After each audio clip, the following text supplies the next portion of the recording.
pamamasada ng pampublikong tricycle ang isa sa mga pangunahing hanap buhay sa bayan ng Daet.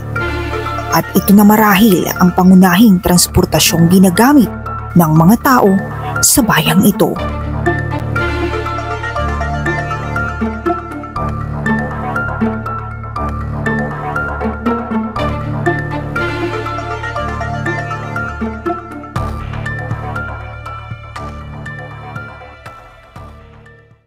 Sa Pilipinas, matatagpuan ang Daet, Camarines Norte. Isa ang Daet sa 12 bayan ng Camarines Norte. Ito ang pinakasentrong bayan ng lalawigan. Maraming pagkakakitaan at pwedeng puntahan.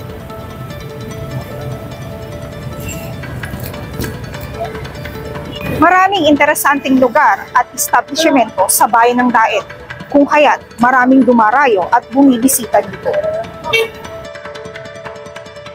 At hindi lamang ang mga karatig nitong bayan ang madalas na pumupunta dito. Marami ding mga turista na galing pa sa iba't ibang probinsya, syudad at maging galing sa iba't ibang bansa ang madalas na bumibisita dito. Ayon na nga sa Department ng Head ng Tourism na si Ma'am Sarical, aniya, pag maraming turista na pumunta sa isang bayan, ibig sabihin maraming magiging negosyo, maraming pera.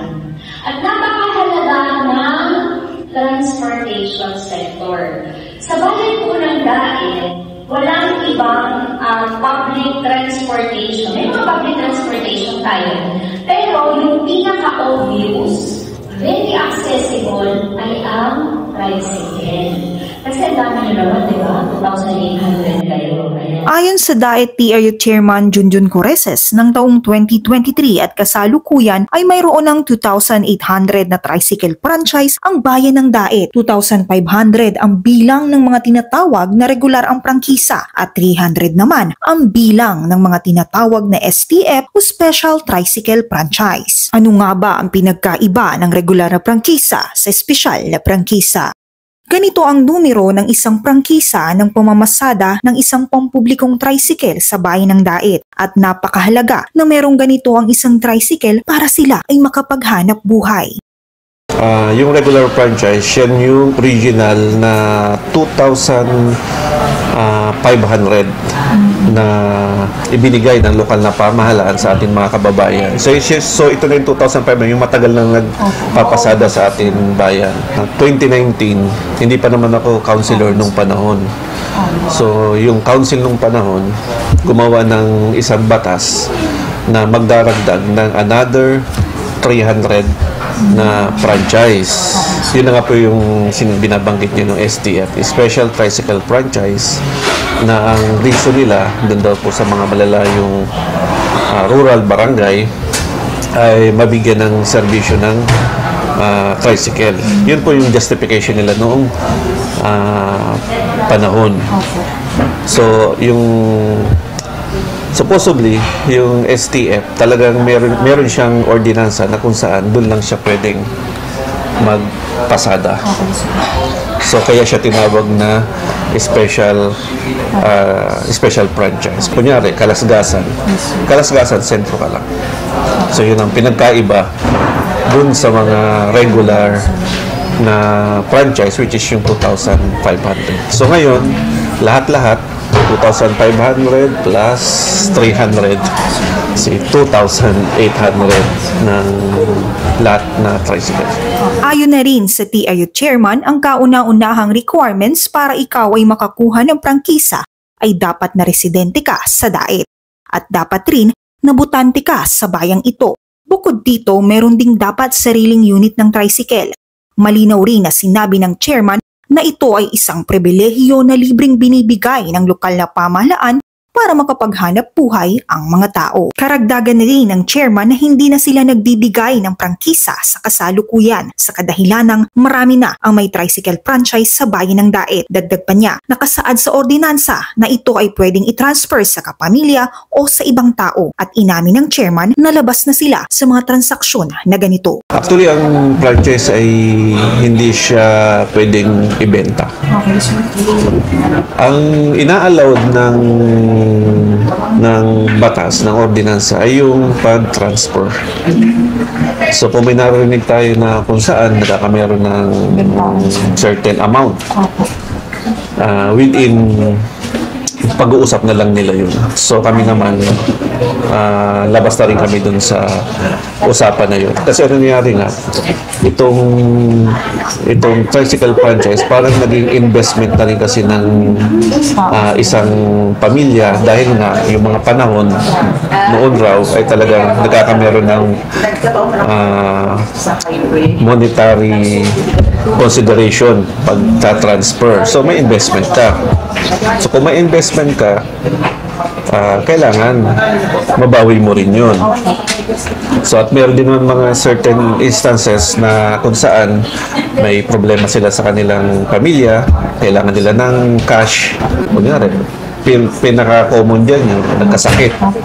So kailangan nila ng pera.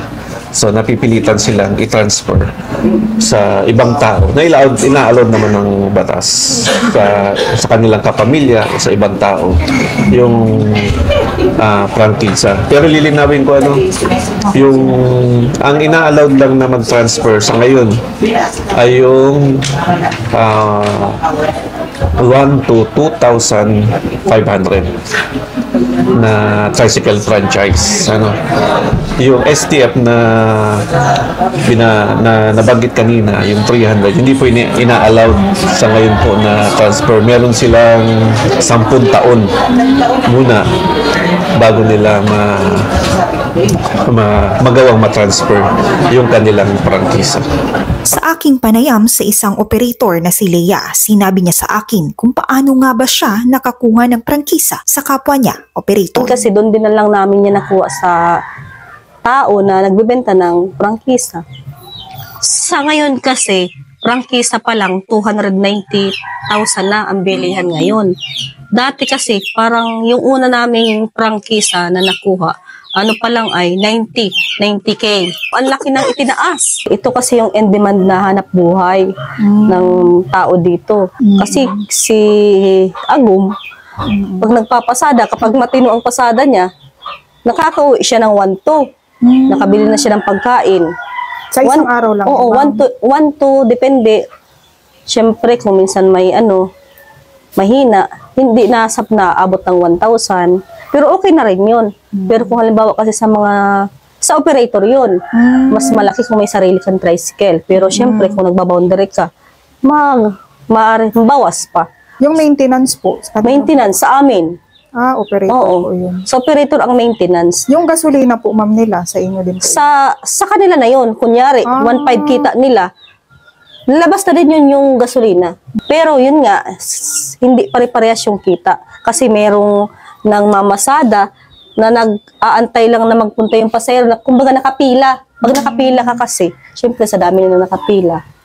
Aantayin mo pang makaalis yung mga ibang tricycle kasi sunod-sunod kayo. Yun, bihira. Kasi kung bihira rin yung nagpasentro sa lugar ng pinipilahan nila, mas mahina. Pero kung round ka lang ng round, mas malaki lang. Pinuntahan ko ang TRU office upang malaman kung paano ang pag-renew ng tricycle franchise. Dahil ito na lamang ang mga transaksyon para sa mga prangkisa. For renewal lang po ito, sir? For renewal lang. Pero kung halimbawa, sir, Kung ano yung nag-i-exist, yun na yun. For renewal na lang po yun. Ang niyan, ma'am, pag renew yan po mga requirements. Okay, sir. Ito po, sir. Yan. Lahat yan, puro Xerox copy lang naman yan. Ang pinaka lang naman namin yan na original, yung mayor's permit, yung last na nirelease namin last year. Okay. And then, after that, pag na-comply na nila yan, pati itong application, magpapa-inspection na sila sa PSMU or sa mga enforcer. Yan naman ang titingnan nila, yung 9 to 20. Okay, sir. 18th Council pa nun, may ipinasa silang resolution na within 10 years, moratorium na walang walang panibagong prangkisa na ilalabas. Okay. So, So, for renewal na lang po ito, ma'am? Oo, mga renewal na lang. Although merong mga transfer, may mga requirements din naman Yun yun. na lang Tapos dumadaan din naman sa TRU. Okay. Ma'am, pwede ko pong malaman, ma'am, yung mga babayaran po kapag magre-renew? Yung mga kailangan ang pong bayaran? binabayaran lang naman po pag nagre-renew yung sa revenue code po kasi natin, doon naman naka-indicate yung mga fees, katulad sa amin.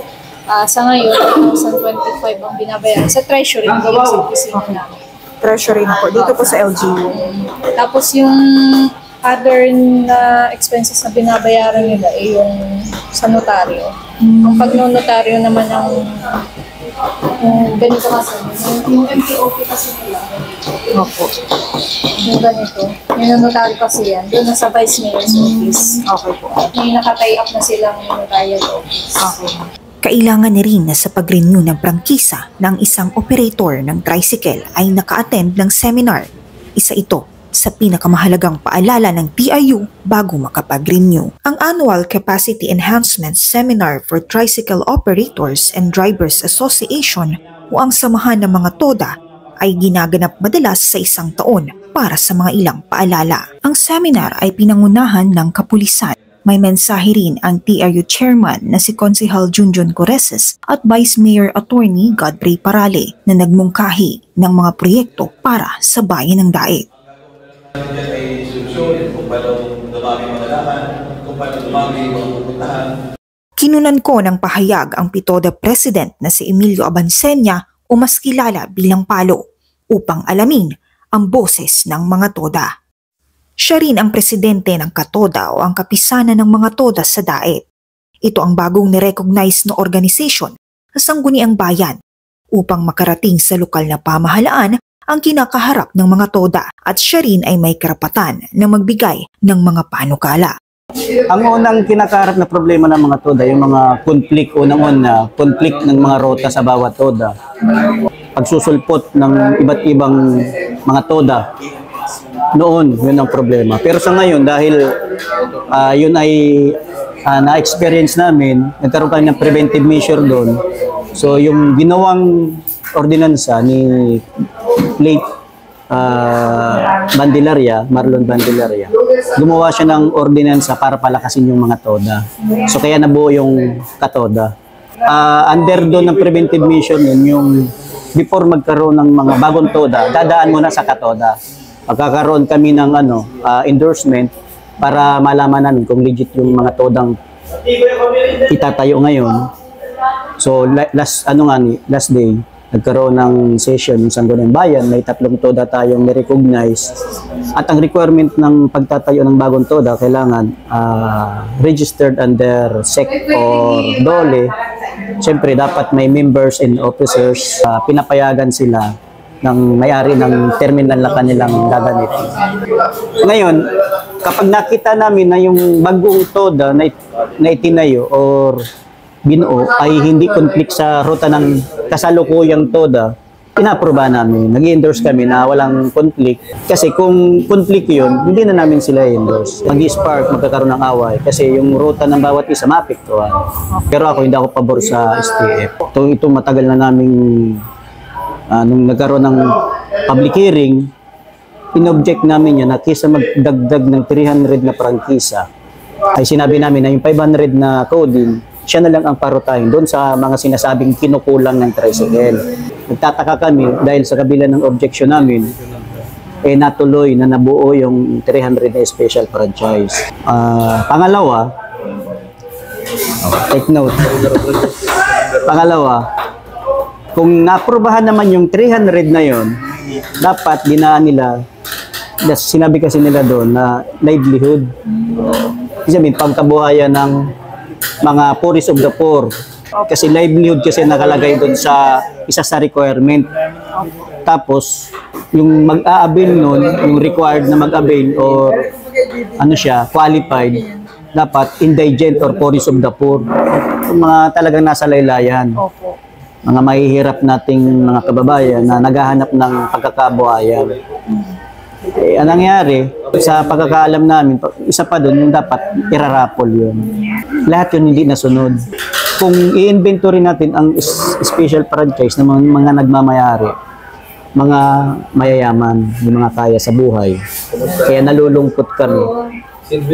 Hindi nasunod yung mga requirement na pagbibigyan ng special franchise. Kaya doon kami nag-o-object na bakit ganun. Tapos, nabalitaan namin na nagkaroon ng mga bentahan. So, yun naman bentahan, allegedly, kailangan nating i-prove na karoon ng bentahan. Kaya nga,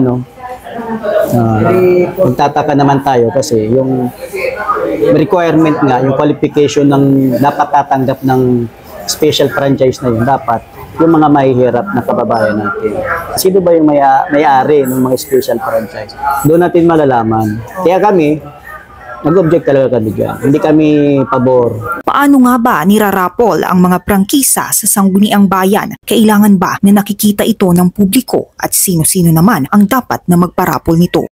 Mga nakaraang council, year 2010 to 2015, kung saan naka-witness ako ng pagpaparapol. Actually, ako ang isa sa nagsulong na dapat magkameron po ng raffle. Noong panahon kasi may napoporpit na mga tricycle franchise. So, ang mga ini-invite namin sa raffle, DILG, tapos yung mga sektor ng tricycle, yung mga organization, at yung mga ibang mga opisyales para ma-witness nila yung pagpaparapol. Para, yun nga, sabi natin, walang masabi at walang mga walang duda, mga issue na hindi maganda. Hinanap ko ang ilang toda sa DAET at sinubukan kong alamin ang kanilang mga saloobin patungkol sa usapin ng bentahan ng prangkisa at sa pagdagdag ng STF o Special Tricycle Franchise. Kasi yung pagtatas na yan kasi gawa yan ng mga nag-aahindi. Kung walang nag-aahindi yan, kaso ang problema niyan kasi pinapayagan din kasi ng munisipyo. Dapat alam nila na ang franchise ay hiram lang. Hindi nila pinapayagan na magpinta. Dapat hindi nila pinapayagan yun. Kung kanino na gina-award, yun lang yun. Kung gusto nilang, ayaw nilang mamasada, ibalik nila sa munisipyo. Pawiin nila. O yun ang pinakamaganda doon. Kaya walang magbibintahan niya. Kasi pahiram lang naman yun eh. Pinayagan kasi nila. Yan naman papayag kasi yung, halimbawa, ako may prangkisa na dati na. Tapos isasauli ko. Paano kasi, nagpirang... pahiraman yun eh. Ginamit mo ba na kasi yun eh. Yun. Ginamit mo na yun. Kung baka sa ginamit mo na yun. Kung baka sa pahiram sa iyo para makahanap buhay mo. Ay, ayaw mo na maghanap buhay. Gusto mo ibinta. Dapat hindi talaga dapat ibinta yun. Dapat hindi nabalik sa munisipyo para hindi kasi pa. STF number 200. Ngayon, sasauli pa yung gano'n. Yun namang STF. Ang suggestion ko sa STF. Kung hindi pinaburan ng mga, kasi mapamiting yan, di ba? Papatawag ang mga presidente ng TUDA. Lahat yun.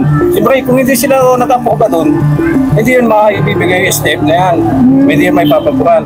Eh, problema, isipin mo, may coding na 500. Sinasabi nila na nagkukulang ang tricycle sa kalsada. Eh, may coding na 500. Ibinalik na lang sana na yung 500 sa kalsada. O hindi nagdagdag ng 300. Kilala po ba kayong may special na prangkisa po sa inyong samahan? Dinadala ko yung special franchise. May special. Sir, paano po ito nakuha? Ay, hindi ko yan. Pinapaundirayan ko lang yun.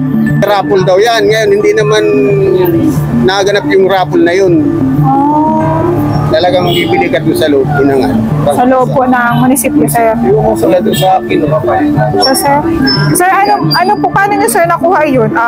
May nakausap po kayong tao doon sa munisipyo mismo po? Munisipyo. Mismo sa munisipyo yan. Pinanggalingan ng number kayo sa munisipyo. Dito sabihin, hindi naman kasi kukuha sa mga special price yan ay prangkisa yan ang special. Ngayon, siyempre, kung gusto mo magkaroon ng prangkisa, bibili ka sa kanila. Okay, sir. Magkano nyo naman ito, sir, nabili? May 150, may 170, ganyan. May resibo po kayo nito, sir? Ayun, naroon sa munisipyo. Ay, sa munisipyo po ito nire-resibo. Palaging munisipyo na yun. Meron yan, palagi kang ma-firman sa munisipyo. Kumonsulta ako sa Office of the Secretary ng Sangguniang Bayan para alamin ang ordinansa patungkol sa STF. Ang Municipal Ordinance No. 374/2020 ay ang binagong ordinansa na may numero na 361/2019 para sa mga implementasyon ng mga batas patungkol sa STF. Sa ilalim ng ordinansang ito, Ang layunin ng STF sa bayan ng Daet ay para madagdagan pa ang mga namamasadang tricycle sa publiko upang matugunan ang pangangailangan ng mga pasahero. Nakasaad sa ordinansa na dahil na rin sa mga dumaraming subdibisyon, mga estudyante na commuters, establishmento at paghahanda ng pagbukas ng SM noong panahon ng pandemic taong 2020. Nakasaad sa Article 2, Section 5 na makikilala ang STF na may numerong nagsisimula sa 2501 at puti ang kulay ng code nito. Sa Article 3, Section 30 naman nakasaad ang mga rules and regulation on road use and conduct na dapat tandaan ng tricycle driver na ang mga operasyon ng STF ay mahigpit na pinahihintulutan sa kahabaan ng municipal road na may limitadong ruta lamang. Para naman sa penalties and violations na nasa ilalim ng Article 6, Section 19 na ang mga lalabag dito ay magbabayad ng 2,500 pesos o maaring ang pagbawi ng prangkisa sa operator. Sinamahan ko si Ben, hindi niya tunay na pangalan, sa kanyang pamamasada. Kwento niya sa akin ang kanyang saloobin bilang driver sa bayan ng Daet. Natatakot yung ibang bumili nga niyang mga bagong prangkisa. Ang franchise daw niyan sa mga barangay lang daw ba, saan sa sentro, para barangay Bagasinda dapat. Minsan nasa sentro din baga mga nag-aaral, no? Tapos nagdagdag ang munisipyo pa, pandemic. Na inasabi nila na kulang daw ang tricycle, paano makulang? Ito naman pasado at pandemic. Ano sabing kulang ang tricycle noon? Wala naman pasado ng pandemic, kung sila magdagdag niyan. Dapat sila, kung barangay lang, barangay sentro lang sila. Halos mas masigasig pangalan sa aming mamasada. Di namin naintindihan nga ng araw nila ng coding. Dahil alalang ko ang coding, garaon. Kaya ngunyan, grabe ng traffic bagay sa sentro. Dahil yung mga sa may tulay na yan, hinadangan ng mga papuntang ilawid pa galing kang sentro. Hindi ka na makakaliwa pero basta. Kaya maikot ka pa. Imbis na napadali ka, maikot ka pa. Makakonsumo ka naman ng gasolina, kamal-mal ng gasolina. Magbinta man ako ng araw kay mga 1-2. Umagasolina ko ng mga 350 hanggang 400 gasolina ko. Magkumabound din ako. Matatagal ako ngayon, mga 500 plus lang. Hindi na nga ako nag-around sa sentro, pila-pila lang ako. Grabe ng tricycle sa loob. Pila ka man sa palengke. Ada ko pong kaduman ng mga PSP o pulis. Pag-iikot ka man, nakapirang ikot ka na, mayumang masakay at sa daming tricycle daw ka mga kompanyero. Kaya karamihan bagay yung iba, naging sa palaro na lang magpila kahit bawal sa hinangan ng pasada. Kitan man yung bahala na, yun ang kaiba. Kaya mag-iikot ka man nga, mag-iikot sa sentro, sarami ng tricycle. Halos di ka makapika pa sa hero. Malaki ang kinawalan ng mga driver dyan sa state na yan. Ang sabi kayo sa munisipyo, pag may prangkisa ka na, hindi ka na pwedeng kumuha ng STF at ipaparapon. O yung maraming unit pa may mga kwarta, bakit nakakabili pa ng prangkisa ng STF? Pero may mga lumang prangkisa. Puding ako sa aga, tapos Lunes, puding na naman. Sa tono ni Ben, halatang dismayado siya sa pagpapatupad ng espesyal na prangkisa sa bayan ng Daet. Bilang isang tricycle driver na nagbaboundary, paulit-ulit niyang sinasabi sa akin na mahina na ang pamamasada sa panahong ito. Kwento pa niya na marami ring kapwa niya driver ang napipilitan na lang na mamasada para kumita. Sa aking panayam sa isang lehitimong miyembro ng kapisanan ng broadcaster ng Pilipinas na si Kagawad Chomit Umali ng Barangay Magang, binahagi niya sa akin ang kanyang mga nalalaman at opinyon tungkol sa pagtaas ng presyo ng prangkisa sa bayan ng Daet. Halos inaabot na ng 300,000 ang presyo ng tricycle franchise or ito mga number. So, way back nung 90s, ang pagkakaalam ko ng prangkisa, inaabot lamang yan noon ng 3,500. No? 3,500. So, medyo ginawa ng negosyo ng ilang tricycle operator yung sinasabing nagkaroon na ng presyo ang prangkisa. But speaking of kung magkano ang franchise, libre yung ibinibigay ng munisipyo.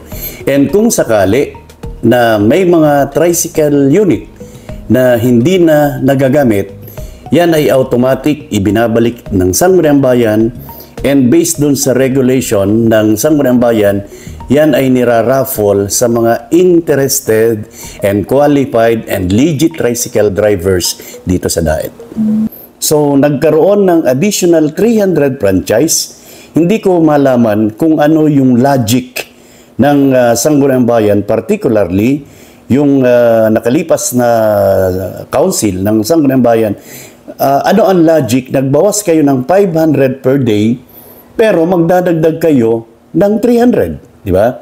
So, kaya nagkaroon ng ganong practice ang Sangguniang Bayan because of the overpopulation na yung mga tricycle sa ating lansangan. Di ba? So, lumalaki ang populasyon ng Daet, but hindi naman lumalaki ang mga kalsada. So, kung kinakailangan natin magkaroon ng pagresolba or matulungan natin ang gobyerno para hindi tayo umabot sa medyo masyadong masikip na ang daloy ng trapiko ng Daet, kinakailangan magbawas ng 500. So, hindi ko malaman kung saan sila kumuha ng validong rason or valid reason na kinakailangan nilang magdagdag ng 300. Siguro masaktan na yun, dapat masaktan, na yung another additional 300 units ginawang hanap buhay ng mga nakalipas na administrasyon. So, ang bentahan nun, may 150, may 170, no? Based on my information as the local broadcasters dito sa bayan ng Daet, and hindi naman kasi ako matatakot magsalita nung talaga nalalaman ko because I am a legit member of KBP. No, ako po ay member ng kapisanan ng mga broadcaster ng Pilipinas. So lahat ng binibitiwan po namin based on black and white. May mga papel po yan, may mga ebidensya, and may mga nakakausap kaming tao regarding the additional franchise dito sa bayan ng Daet. Walang malinaw na paliwanag kung bakit mahal ang prangkisa sa bayan ng Daet at wala ring katiyakan kung sa mga may hirap nga napunta ang espesyal na prangkisa.